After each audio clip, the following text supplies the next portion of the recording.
Innal hamdalillah nahmaduhu wa nasta'inuhu wa nastaghfiruh wa na'udzu billahi min shururi anfusina wa sayyiati a'malina. Man yahdihillahu fala mudilla lahu wa man yudlil fala hadiya lahu. Asyhadu an la ilaha illallah wa asyhadu anna Muhammadan 'abduhu wa rasuluh. Allahumma salli wa sallim wa barik ala nabiyyina Muhammad wa ala alihi wa sahbihi wa man ittaba'a bihudahu ila yaumil qiyamah, wa ba'd. Jamaah sekalian yang saya muliakan, Allah Subhanahu wa ta'ala telah memberikan kepada kita karunia berupa Allah Subhanahu wa ta'ala memberikan kepada kita hidayah, petunjuk untuk kita berada di jalan Allah Subhanahu wa ta'ala yang lurus. Dan ini karunia dari Allah Subhanahu wa ta'ala kepada kita semua. Allah Subhanahu wa ta'ala katakan, wa yahdi man yasha ila siratin mustaqim. Allah Subhanahu wa ta'ala memberikan petunjuk kepada siapa-siapa yang Allah kehendaki menuju jalan yang lurus. Ada orang-orang yang dekat dengan Nabi sallallahu alaihi wasallam. Mereka secara kekerabatan dekat dengan Nabi, bahkan melindungi dakwah Nabi. Akan tetapi Allah Subhanahu wa ta'ala tidaklah berikan kepadanya karunia hidayah ini berada di jalan Allah Subhanahu wa ta'ala yang lurus. Sehingga ketika kita berada di jalan yang lurus ini, maka hendaknya kita berusaha dengan semua apa yang kita miliki supaya kita senantiasa berada di jalan Allah Subhanahu wa ta'ala yang lurus ini. Ada beberapa amalan yang dengannya seseorang akan senantiasa dan diteguhkan oleh Allah, ditetapkan oleh Allah Subhanahu wa ta'ala untuk berada di jalan yang lurus. Sebelum kita masuk ke beberapa amalan tersebut, harus kita yakini tidaklah semua orang yang telah mendapatkan karunia nikmat hidayah maka dia itu berada di atas hidayah tersebut selama-lamanya. Tidak. Karena hidayah ini adalah karunia dari Allah Subhanahu wa ta'ala. Apabila yang mendapatkan hidayah tersebut tidak pandai bersyukur kepada Allah Subhanahu wa ta'ala, maka karunia hidayah tersebut dicabut oleh Allah Subhanahu wa ta'ala sehingga dia bisa terlempar ke dalam kekufuran kepada Allah Subhanahu wa ta'ala.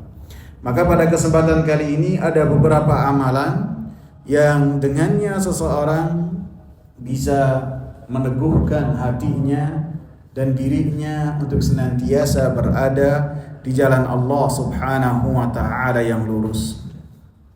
Yang pertama adalah perhatian terhadap Al-Quranul Karim. Perhatian, memiliki hubungan dengan Al-Quranul Karim, baik dengan membacanya dan tentu dengan mengamalkannya. Al-Quranul Karim ini adalah penghubung antara kita dengan Allah Subhanahu wa ta'ala.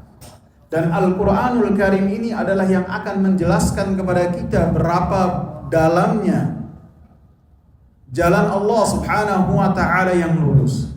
Kemana ujung dari jalan Allah Subhanahu wa ta'ala yang lurus ini, maka dijelaskan oleh Al-Quranul Karim, dijelaskan juga oleh Nabi sallallahu alaihi wasallam. Dan siapa yang berpegang teguh dengan Al-Quranul Karim, maka Allah Subhanahu wa ta'ala akan menjaganya, mematikannya di jalan Allah Subhanahu wa ta'ala yang diridhai. Dan siapa yang berpaling dari Al-Quranul Karim, maka dia akan tersesat. Dia akan termasuk dari orang-orang yang menjauh dari jalan Allah Subhanahu wa ta'ala yang lurus. Allah Subhanahu wa taala katakan dalam surat Al-Furqan ayat 32, wa qala alladziina kafaruu laula nuzzila 'alaihi al-Qur'anu jumlatan wahidah kadzalika linutsabbita bihi fuadaka wa rattalnahu tartila. Berkata orang-orang kafir yang mereka enggan dan sombong untuk beriman kepada Nabi sallallahu alaihi wasallam. Mereka berkata kepada Nabi Muhammad, wahai Muhammad, kenapa Al-Quran itu diturunkan kepada engkau sedikit demi sedikit, tidak langsung sekaligus dalam satu waktu? Kenapa? Maka Allah Subhanahu wa taala katakan kepada Nabi Muhammad, jawabannya, kadzalika linutsabbita bihi fuadak.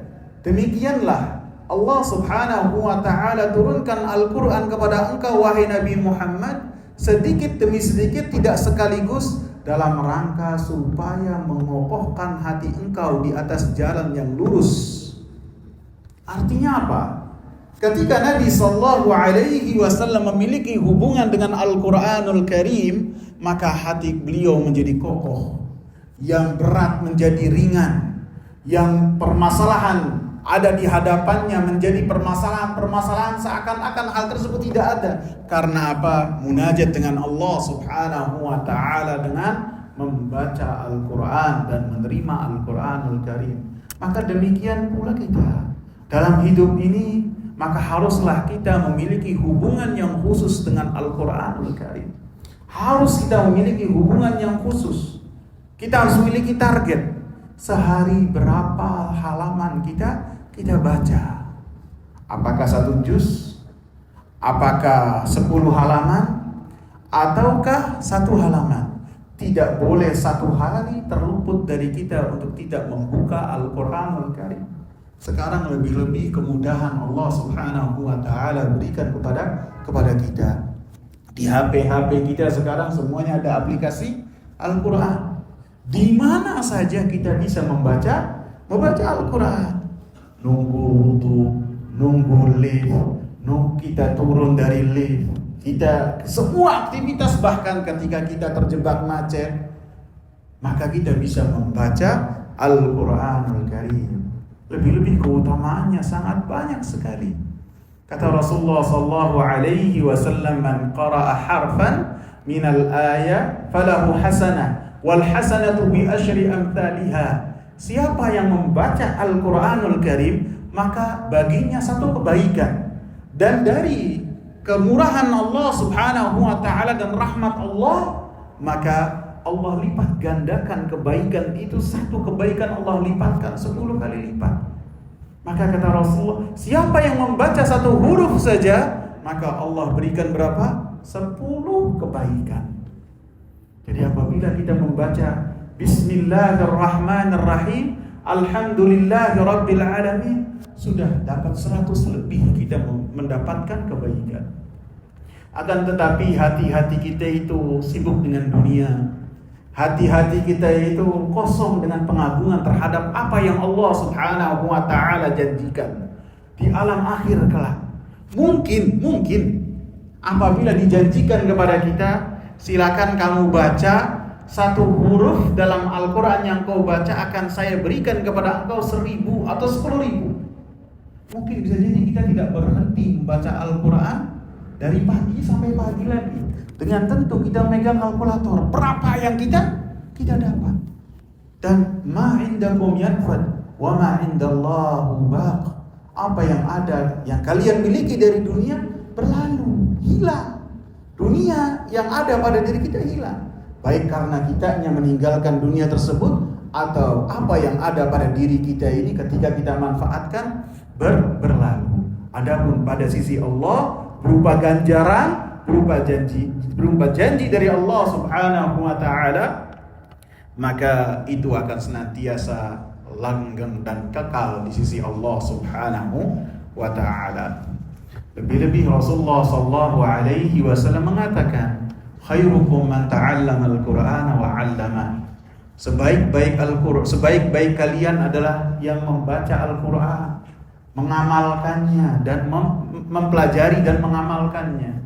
Dan sebaik-baik kalian adalah yang mengajarkan Al-Quran. Jika ini menunjukkan keutamaan membaca Al-Quran, bahwasanya Al-Quran diturunkan oleh Allah bukan hanya sebagai penghias ruang tamu kita. Al-Quran ada, tidak, akan tapi untuk dibaca dan diamalkan. Sehingga pada akhir zaman kelak, ketika manusia sudah mencampakkan Al-Quran, maka Allah Subhanahu wa ta'ala memuliakan Al-Quran dengan cara apa? Dengan cara Al-Quran tersebut dikembalikan oleh Allah Subhanahu wa ta'ala, diangkat kembali. Sehingga cetakan-cetakan demikian yang sebelumnya ada, ketika manusia buka sudah tidak ada lagi, kosong. Kertasnya ada, akan tapi tulisannya sudah tidak ada. Dimuliakan oleh Allah, karena ini adalah perkataan Allah. Ketika sebagian manusia hafal surat-surat pendek, surat Al-Fatihah, surat An-Nas, ketika dia berusaha untuk mengulangi hafalannya, sudah tidak ada. Karena apa? Dikembalikan kepada Allah. Karena pada saat itu manusia sudah tidak mengindahkan Al-Quran dan mencampakkan Al-Quran Al-Karim. Amalan yang kedua dan ketiga adalah beriman kepada Allah Subhanahu wa ta'ala dan beramal saleh. Allah Subhanahu wa ta'ala katakan dalam surat Ibrahim ayat yang ke-27, yuthabbitullahu alladhina amanu bil qawli tsabiti fil hayatid dunya wa fil akhirah wa yudhillullahu adh-dhalimina wa yaf'alullahu ma yasha. Allah Subhanahu wa ta'ala meneguhkan orang-orang yang beriman dengan perkataan yang teguh ketika di dunia dan ketika di akhirat. Dan Allah Subhanahu wa ta'ala menyesatkan orang-orang yang zalim, dan Allah Subhanahu wa ta'ala melakukan apa yang Allah kehendaki. Dalam ayat ini Allah Subhanahu wa ta'ala menyatakan, Allah Subhanahu wa ta'ala memberikan ketetapan yang teguh supaya orang-orang yang beriman mengamalkan perkataan yang teguh. Perkataan yang teguh dalam ayat ini maksudnya adalah perkataan la ilaha illallah. Allah Subhanahu wa ta'ala memberikan kepada orang-orang yang mereka mengucapkan kalimat la ilaha illallah, mengamalkan kalimat la ilaha illallah fil hayatid dunya, ketika di dunia, maka ketika mereka menjaga kalimat la ilaha illallah dengan lisannya, dengan hatinya, dia pahami apa makna kalimat la ilaha illallah. Tiada ilah yang berhak disembah kecuali Allah. Sehingga ketika beribadah, ibadahnya murni hanya untuk Allah Subhanahu wa ta'ala. Ketika dia beribadah, ibadahnya tidak mengharapkan pujian dan sanjungan dari manusia, ia harapkan dari Allah Subhanahu wa ta'ala saja. Ketika beribadah, ia tidak palingkan kepada selain Allah. Ketika berdoa, doanya hanya kepada Allah Subhanahu wa ta'ala. Ketika bernazar, bernazarnya untuk Allah. Ketika melakukan sembelihan, maka melakukan sesembelihan tersebut karena Allah Subhanahu wa ta'ala, tidak karena selain Allah Subhanahu wa ta'ala. Sebagian orang ketika mereka memiliki hajat-hajat tertentu, maka mereka melakukan sesembelihan untuk selain Allah, supaya proyeknya lancar, supaya rumahnya lancar, supaya pembangunannya lancar. Dia melakukan sesembelihan untuk selain Allah Subhanahu wa ta'ala. Maka ini berlawanan dengan kalimat la ilaha illallah yang telah ia ikrarkan. Orang-orang yang mereka senantiasa menjaga kalimat la ilaha illallah, maka mereka akan senantiasa berada di dalam hidayah dan senantiasa mendapatkan rasa aman dari Allah Subhanahu wa ta'ala. Dalam surat Al-An'am ayat yang ke-87, Allah Subhanahu wa ta'ala katakan, alladzina amanu wa lam yalbisu imanahum bidzulmin ulaika lahumul amnu wa hum muhtadun. Orang-orang yang mereka beriman dan tidak mencampuri keimanan mereka dengan kezaliman, maka kata Allah Subhanahu wa ta'ala, bagi mereka keamanan dan mereka senantiasa berada di jalan Allah Subhanahu wa taala yang lurus.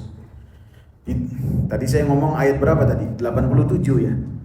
Yang benar adalah 82. Orang-orang yang beriman dan tidak mencampuri keimanan mereka dengan kezaliman. Kezaliman di sini adalah kezaliman yang paling besar. Karena kezaliman itu kezaliman seseorang kepada diri dia sendiri ketika dia bermaksiat kepada Allah Subhanahu wa taala. Tidak menzalimi Allah, tidak. Allah Maha Kaya, Allah Maha Kuat.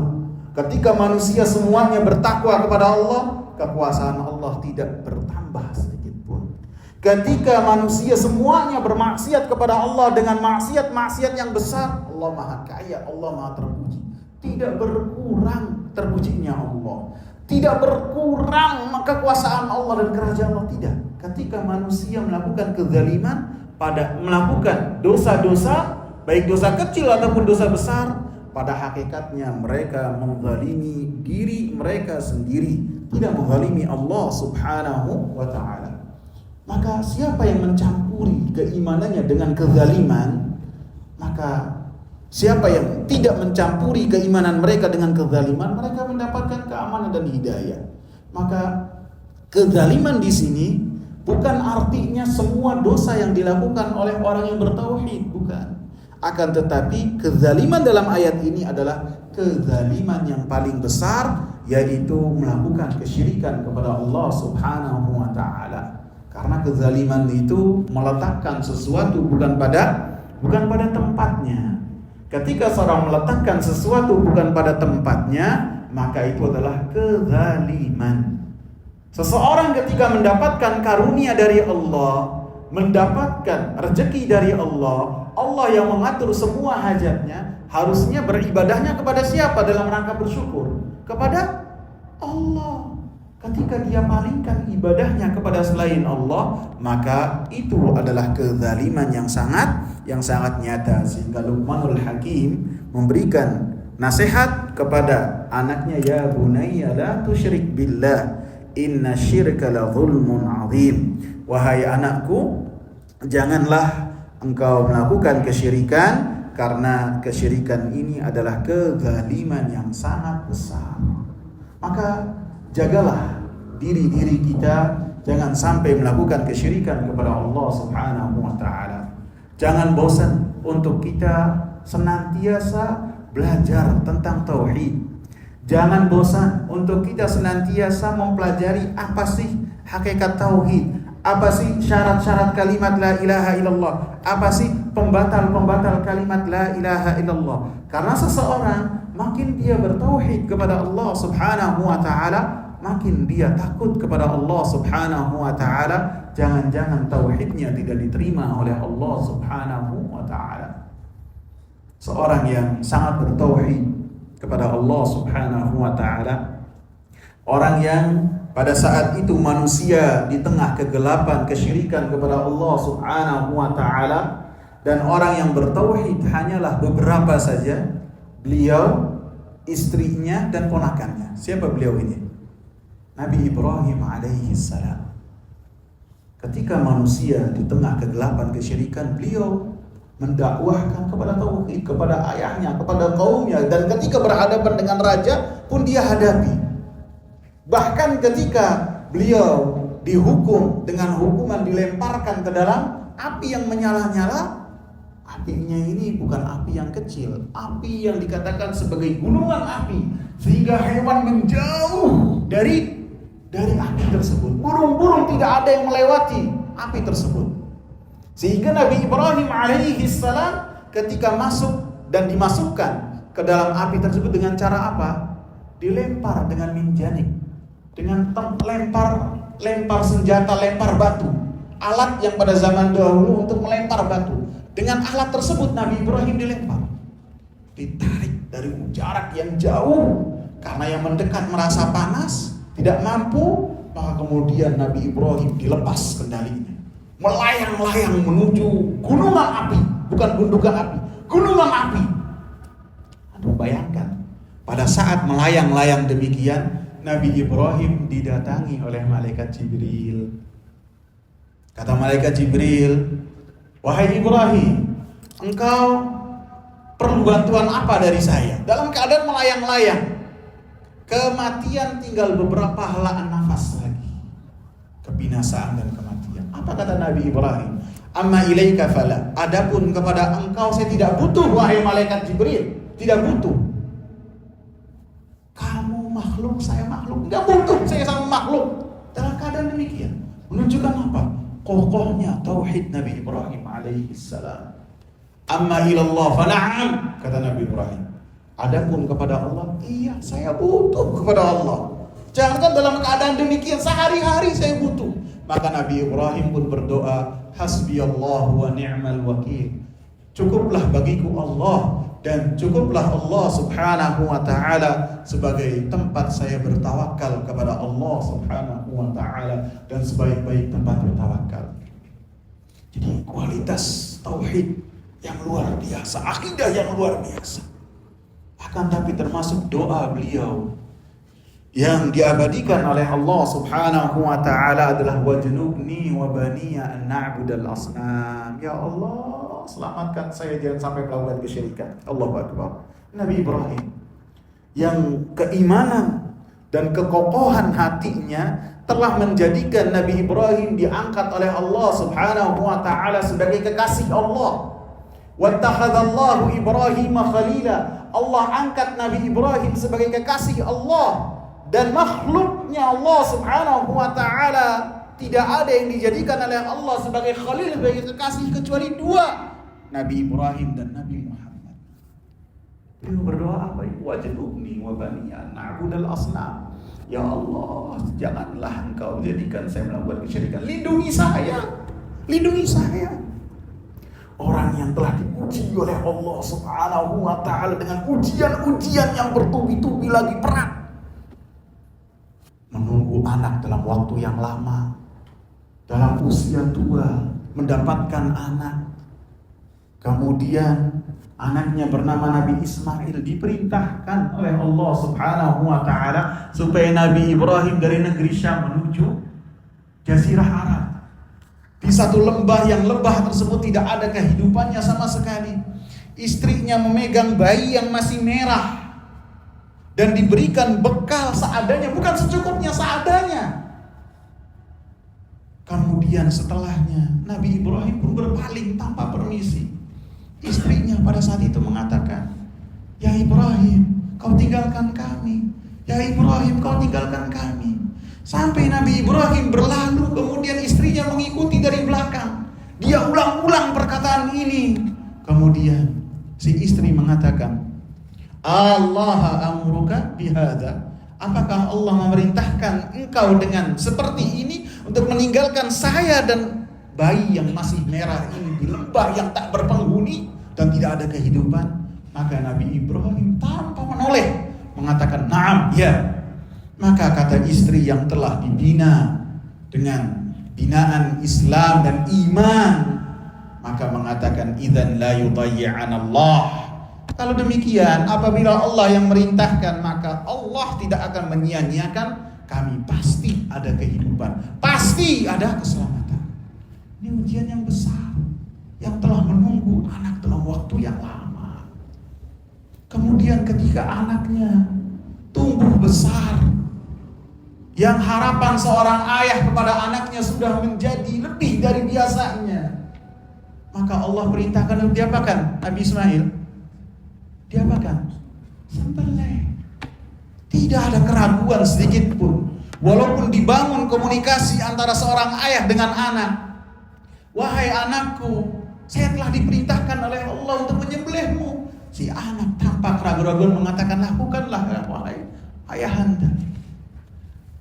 Sampai dibawa ke satu tempat dan pisau yang telah beliau siapkan sudah siap untuk menggorok putra kesayangannya satu-satunya ini. Maka Allah subhanahu wa ta'ala ganti dengan sesembelihan yang besar. Menunjukkan apa? Cinta yang luar biasa. Menunjukkan apa? Tauhid yang luar biasa yang dimiliki oleh Nabi Ibrahim alaihi salam. Akan tapi Nabi Ibrahim alaihi salam berdoa kepada Allah subhanahu wa ta'ala dengan doa apa?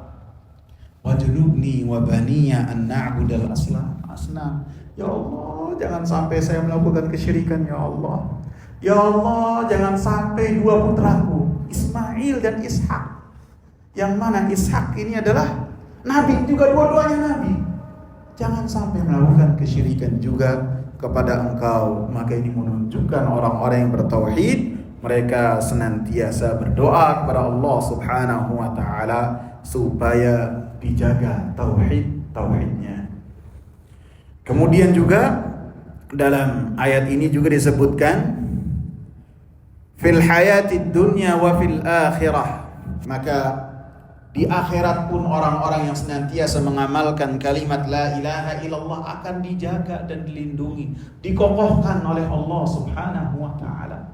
Ketika malaikat maut, malaikat pencabut nyawa datang, maka orang-orang yang senantiasa dekat dan mengamalkan kalimat la ilaha illallah dimudahkan untuk menutup hidupnya dengan kalimat la ilaha illallah. Dan ketika bertemu dengan munkar dan nakir, maka Rasulullah membocorkan kepada kita pertanyaan-pertanyaan yang akan ditanyakan oleh munkar dan nakir. Siapa Rabbmu?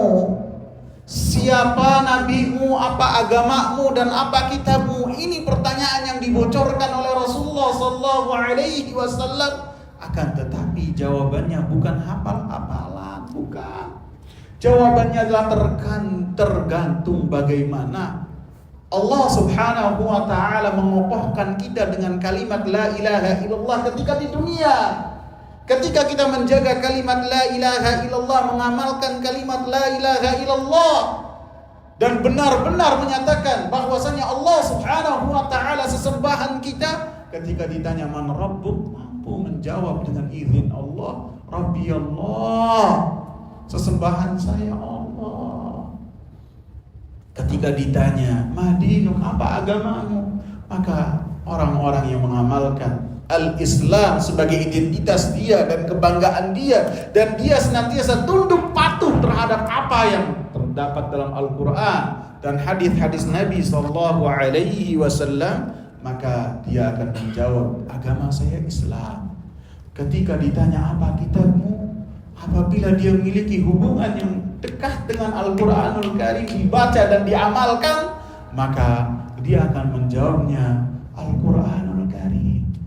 Ketika ditanya siapa nabimu, maka dia menjawabnya sebagai Nabi Muhammad, karena dia bersuri tauladan kepada Nabi Muhammad sallallahu alaihi wasallam.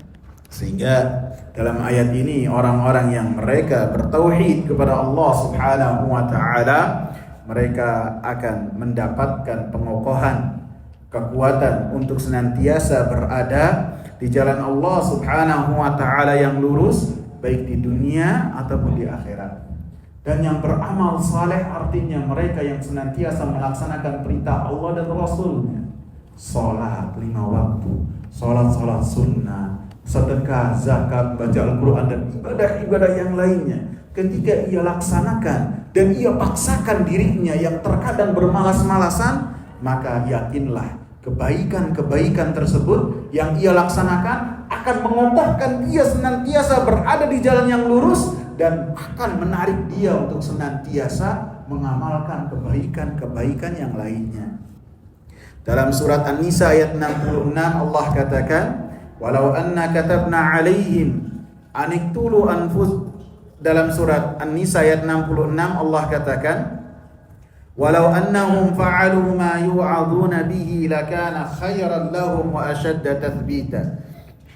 Apabila mereka melaksanakan apa yang dengannya mereka diperintah dari perintah-perintah Allah, lakana khairan lahum, maka ini akan baik bagi mereka dan akan senantiasa meneguhkan mereka di jalan Allah Subhanahu wa taala. Sehingga dari ayat ini ada anjuran bagi kita untuk kita itu memiliki amalan-amalan yang rutinitas kita lakukan, walaupun amalannya itu sedikit. Rasulullah mengatakan ahabbul a'mali ilallahi adwamuha wa in qall.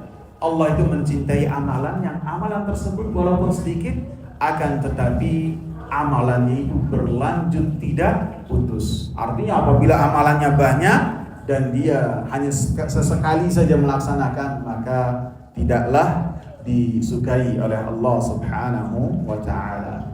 Wallahu taala alam. Masih banyak amalan-amalan yang dengannya kita bisa menjaga keteguhan hati untuk kita senantiasa berada di jalan Allah yang lurus. Akan tapi waktu yang batasi, semoga bermanfaat. Subhanakallahumma bihamdika asyhadu an la ilaha illa anta astaghfiruka wa atubu ilaik.